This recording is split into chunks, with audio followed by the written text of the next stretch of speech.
Bonjour, nouvelle vidéo sur le routeur solaire miniature. Donc c'est la version du routeur solaire qui permet d'être assemblé le plus facilement possible et qui dispose de toutes les fonctions de base du routeur solaire, les fonctions minimum, c'est-à-dire vérification de la charge ou décharge de la batterie et commutation, gradation d'une seule sortie avec un triac qui est intégré sur la carte routeur solaire.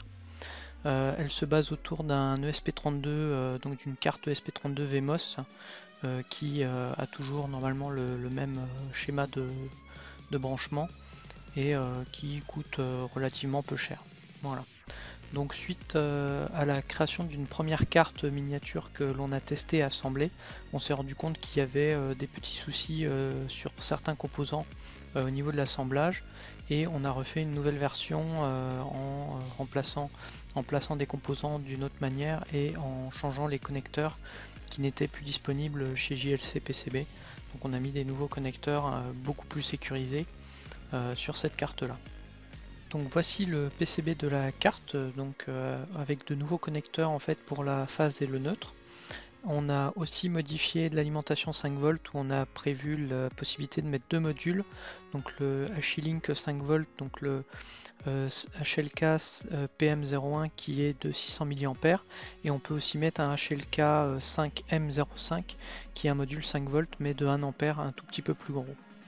Il y a toujours les connecteurs, les borniers à vis pour donc le capteur de température pour des sorties supplémentaires et pour sortir les 5 volts, 3,3 volts et la masse s'il y a besoin d'alimenter des circuiteries externes que vous voulez rajouter par ailleurs.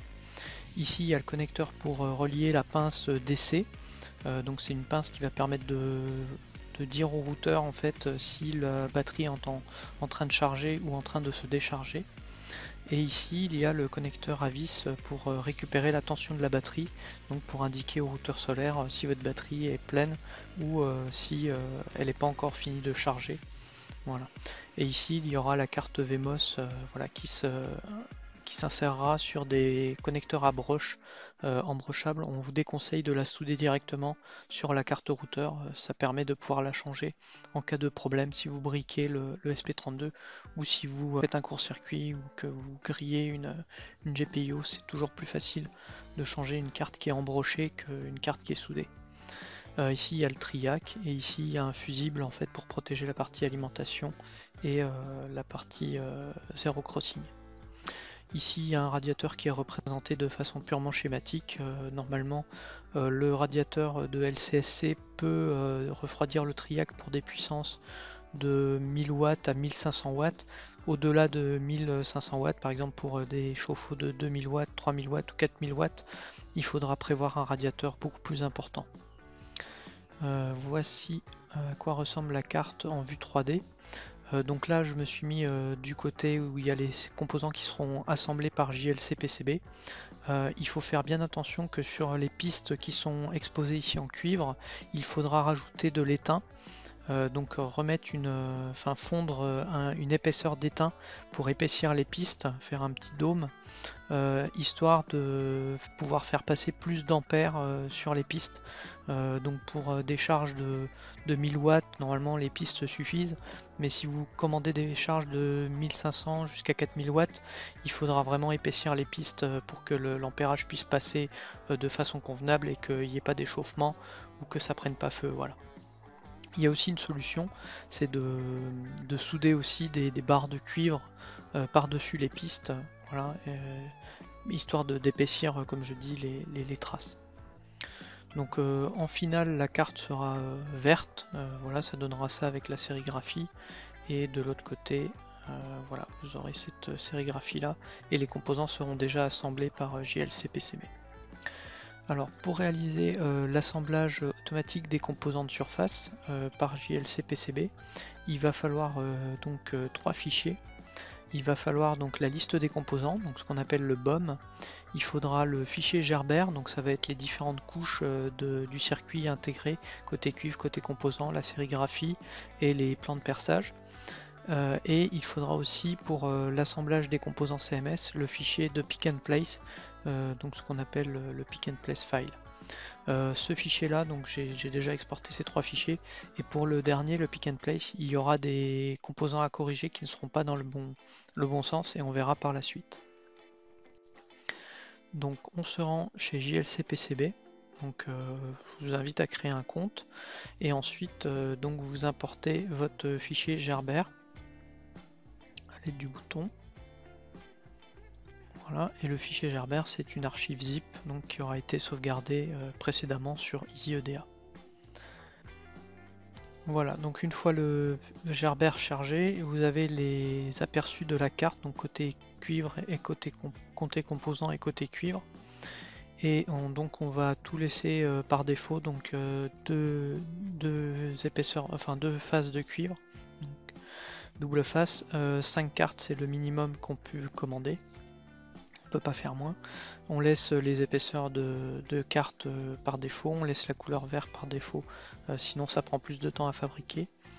On laisse tout par défaut et on va activer le service SMT Assembly. Voilà, donc là on va avoir un aperçu encore de notre carte et nous, il va nous demander de quel côté on veut souder les composants. Donc on va les souder de ce côté-là, du côté bottom side. On lui demande de faire 5 cartes. Et on laisse JLC PCB s'occuper de l'outillage, enfin de placer les trous pour l'outillage pour poser les CMS. Voilà, donc ensuite ici il va falloir lui donner le fichier de liste des composants, donc le BOM file, et le pick and place file en dessous. Donc on va chercher la liste des composants complète qu'on a exportée au format CSV. Voilà, je l'ouvre. Et le pick and place file. Donc là je vais vous montrer avec le pick and place qui a été exporté par défaut. Voilà, donc je l'ai appelé bad. Et je vais vous montrer ensuite comment on corrige le fichier de pick and place. Donc là on voit que tous les composants de CMS sont disponibles et sont confirmés.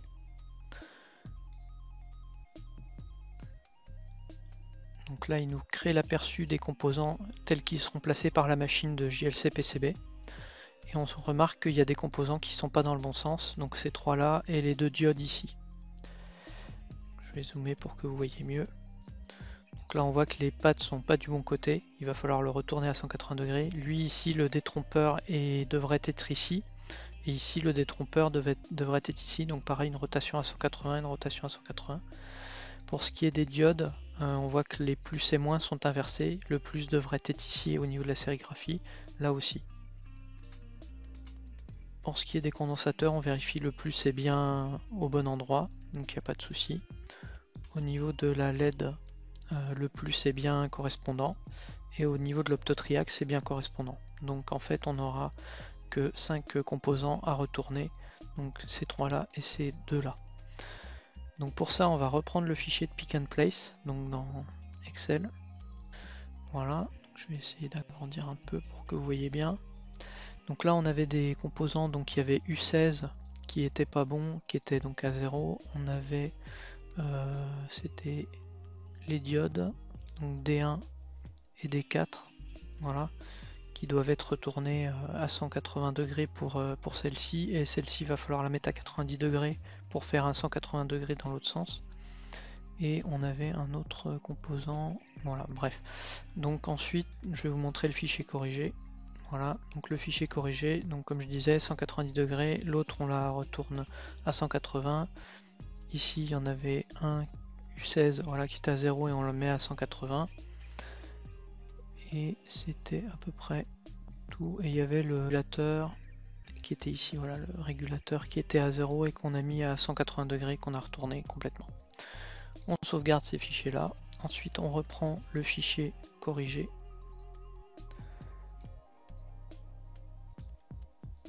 Et on remplace par le fichier corrigé ici.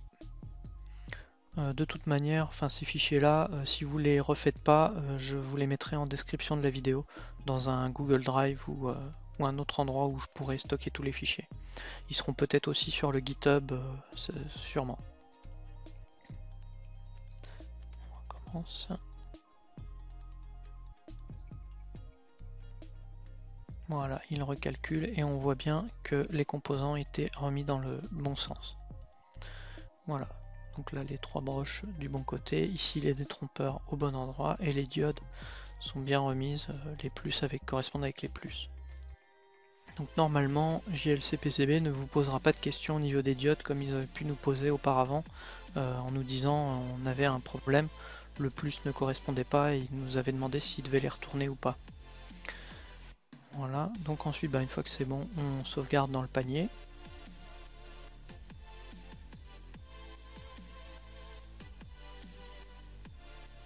Voilà, et ensuite on peut procéder au paiement une fois que c'est bon. Donc là il y en a pour 1,84€ de carte, voilà, ils font une réduction, et 17€ d'assemblage de composants de surface. Voilà, ce qui fait un total de environ 19€. Et il y aura aussi, faudra s'occuper des frais de port. En soit vous pouvez vous faire livrer en 3 à 7 jours avec DHL, mais ça va vous coûter à peu près le même prix que les cartes, entre 20 et 30€. Ou alors vous pouvez utiliser juste le courrier lettre qui ne sera pas suivi et qui mettra entre 30 et 120 jours en ce moment avec le Covid-19 et qui sera aux alentours d'une dizaine ou quinzaine d'euros. Donc là les PCB et les composants de surface sont à acheter donc séparément des composants qui restent à assembler, donc les connecteurs à vis, les borniers, les connecteurs broches pour le SP32 et le triac et le fusible, voilà, tout ce qui reste à souder en trou traversant. Donc ça, on va les commander chez LCSC. Donc on va sur le site de LCSC. À cet endroit-là, on a le BOM Tool. Et on va utiliser un fichier que j'ai créé. En fait, c'est la BOM qui a été exportée par EasyEDA, mais où j'ai retiré tous les composants CMS, puisqu'ils sont déjà assemblés par JLC PCB. Donc nous, on a juste besoin de commander les composants qui restent, donc les composants traversants. Donc on rajoute notre fichier BOM-file, voilà, qui s'appelle sans CMS. Et donc là, il va falloir faire correspondre les colonnes avec les noms de colonnes. Donc là, ici, la désignation, ça va être le Customer Part Number, l'identification du composant sur notre circuit. Ici, ça va être la quantité, donc ça change pas, c'est quantity.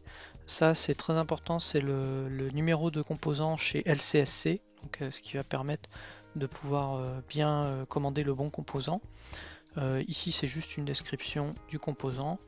Ici, ça c'est le type de boîtier du composant. Ici, c'est la référence constructeur. Et ici, c'est le nom du constructeur, voilà, du composant.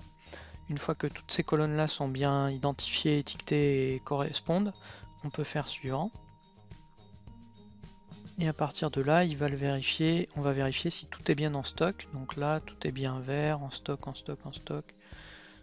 Voilà, tout est en stock. Voilà, impeccable, on n'a rien qui manque. Au niveau du radiateur, donc nous on a pris le plus gros radiateur qu'il y avait chez LCSC et ça permet de refroidir le triac pour une puissance d'environ 1000-1500 watts. Si vous avez une puissance beaucoup plus élevée, 2000, 3000 ou 4000 watts, ne prenez pas ce radiateur là, achetez un autre radiateur chez Conrad ou récupérez un radiateur, je sais pas, sur une télévision, enfin un radiateur beaucoup plus important qui est capable de dissiper entre 20 et 50 watts de puissance. Voilà. Ensuite, on va mettre le nombre de composants pour acheter par exemple pour les 5 cartes. Donc là, on voit que ce connecteur-là, il en faut un pour une carte. Donc pour 5 cartes, il va nous en falloir 5. Le triac, c'est pareil, il en faut un par carte, donc on va en prendre 5. Ici, donc il en faut un par carte, donc il en faut 5 pour 5 cartes. Le problème, c'est qu'il y a un minimum de commandes de 20, donc on est obligé d'en commander 20. Voilà, donc il va vous en rester en rab quand vous allez recevoir les composants. Les alimentations, donc là pour 5 cartes il en faut 5. Le porte-fusible, pareil, il en faut 5 pour les 5 cartes, mais il y a un minimum de commandes de 10, donc on va en prendre 10. Les connecteurs, donc pour brancher la phase, le neutre, il en faut 2 par carte, donc ça va en falloir 10 pour les 5 cartes. Ensuite, les borniers à vis 3 plots, il en faut 3 par carte, donc il en faut 15 si on en prend pour 5 cartes. Ensuite, celui-là, il en faut 1 par carte, du coup, il en faut 5 pour 5 cartes.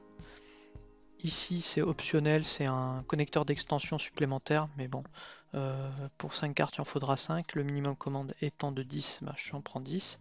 Ici c'est obligatoire, c'est les connecteurs mâle et femelle pour brancher le carte Wimos ESP32. Donc comme il en faut 2 par carte, pour 5 cartes il en faudra 10. Et là ici ça va être pareil, il en faudra 10 aussi. Voilà, donc ça permettra de s'embrocher les uns sur les autres et de connecter la carte Wimos. Ensuite, ça c'est pareil, c'est optionnel, c'est le connecteur femelle qui va sur le connecteur d'extension. Donc là, il nous en faut 5 pour 5 cartes. Sachant qu'il en faut à chaque bout de la nappe, il en faudra un. Je vais même multiplier par 2, je vais en prendre 10. Ensuite, ici, ça c'est des cavaliers. Donc là, c'est le cavalier pour sélectionner la tension batterie. Normalement, il en faut un par carte. Donc pour 5 cartes, il en faudrait 5. Mais le minimum de commande, c'est 50. Donc là, il va nous en rester beaucoup sur les bras. Ici, les fusibles. Donc il en faut un par carte. Donc on va en prendre 5 pour 5 cartes. Et ce que j'aime bien faire, c'est en prendre 10. Comme ça, j'en ai un de rab en fait pour chaque carte. Si jamais je grille un fusible, eh ben, j'ai un deuxième fusible par carte disponible. Voilà, et puis pour les radiateurs, on va dire qu'on va faire 5 cartes, donc je prends 5 radiateurs. Voilà, maintenant que toutes les quantités sont bien placées, eh ben on n'a plus qu'à ajouter au panier. Donc là, il y en a pour 41,04€ pour 5 cartes. Donc divisé par 5 pour avoir le prix à la carte des composants, ce qui est très peu cher. Donc pareil, on va aller dans le panier. Donc voilà, on vérifie que tout est bien en stock. Donc là, tout sera bien expédié, tout est en stock. Et donc on arrive, voilà, un total de 40€, 420 grammes. Et ensuite, en fonction des types d'expédition, voilà. Donc là, comme je disais, pendant le Covid-19, il y a 30 à 120 jours de délai si on utilise le courrier standard, voilà, lettre simple. Sinon, bah, il y a TNT, voilà, qui coûte 18€ ou DHL qui coûte 27€, qui livre en beaucoup plus rapidement. Mais bon, enfin ça c'est à vous de voir, voilà, si vous êtes pressé ou pas, et si vous acceptez de payer des frais de douane ou pas supplémentaires. Voilà, ce qui est souvent le cas avec TNT ou DHL. Après, ce qu'il faut savoir, c'est que LCSC en fait ne propose plus de joindre les composants avec votre commande de PCB chez JLC PCB. Ils ont arrêté à cause des douanes qui n'acceptaient plus que les composants soient joints dans les colis avec les cartes. Mais par contre, moi j'avais réussi à les contacter par email en leur disant que voilà, j'avais une commande de carte et que les composants, mon numéro de commande de composants était lié à ce PCB là. Et des fois, ils vous font un geste commercial et ils vous font un bon de réduction du montant des frais de port chez LCSC. Donc avant de passer commande, généralement contactez-les par mail, voilà, envoyez-leur un petit mail au support technique ou au support commercial pour voir s'ils peuvent vous faire une petite ristourne, sachant qu'en ce moment avec le Covid-19 ils font aussi des réductions comme ça de base sur les PCB de petite taille. Ensuite, donc là, on va parler de la pince d'essai. Donc, la pince d'essai peut être trouvée chez Amazon et chez AliExpress. Alors, comme vous le voyez, chez Amazon, elle est un peu hors de prix. Elle est à 11€ plus 17€ de frais de port. Elle arrive en 1 à 2 semaines. Bon, ça c'était au début du Covid-19. Là maintenant, je sais plus trop. Chez AliExpress, elle est beaucoup moins chère, elle est à 6,54€. Et prenez bien le modèle 10 A parce qu'on n'est pas intéressé par l'ampérage qui rentre ou qui sort de la batterie exact, mais on veut juste savoir si la batterie est en décharge ou en charge. Donc on veut juste avoir le sens du courant et voir le début de la charge ou le début de la décharge. Donc dans les 10 premiers ampères. Après, le routeur solaire n'a pas besoin d'avoir une valeur précise de l'ampérage qui rentre ou sort de la batterie pour son algorithme de fonctionnement. Et pour l'étalonnage, ce sera beaucoup plus simple parce qu'on a déjà préétalonné avec la version à 10 A. Alors pour la carte VMOS, on peut la trouver chez Amazon aussi. Alors prenez bien une carte où il y a les deux rangées de connecteurs, voilà, et où l'antenne du circuit ESP32 est noire et n'est pas métallisée. Sinon, il y a de fortes chances que vous soyez sur un ESP8266 qui lui n'aura qu'une seule rangée de contact de chaque côté et qui n'est pas la bonne version pour le routeur solaire. Donc là, pareil, elle est à 12,41 € et si vous la prenez chez AliExpress, eh ben, vous l'avez à 6,27 €, voilà, en livraison gratuite. Bon, par contre, chez AliExpress, vous allez avoir 30 à 40 jours de frais de temps d'acheminement, parce que ça vient de Chine. Alors que chez Amazon, enfin là je sais pas quel est le vendeur, mais je pense que ça vient soit d'Italie, d'Angleterre, enfin c'est un peu plus proche quoi, ça doit venir de la zone euro. Voilà. Et comme ils disent, voilà, expédié sous 3 à 4 jours, et bon là ça va arriver au mois de juin. Entre juin et juillet, ouais non, ça vient peut-être de Chine alors aussi. Donc ouais, c'est kiff kiff, donc au pire, commandez-la chez AliExpress, ce sera moins cher. Voilà, donc c'est tout pour cette vidéo sur le mini routeur solaire. J'espère que ça a été instructif pour vous, et je vous dis peut-être à une prochaine fois. Au revoir.